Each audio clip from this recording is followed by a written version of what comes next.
Want to learn how to assign a task in Basecamp? In this tutorial, I'll show you how to assign to-dos to team members step by step. First, open Basecamp in your browser and sign in with your email and password. Once you're on the dashboard, select the project you want to work on by clicking its name. Inside the project, go to the To-Dos section where all tasks are managed.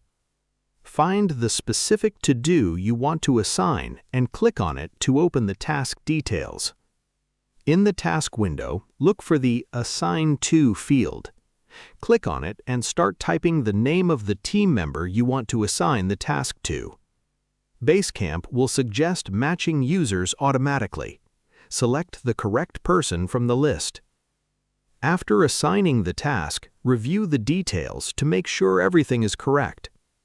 Finally, click Save Changes to confirm the assignment. The task is now assigned and the selected team member will be notified.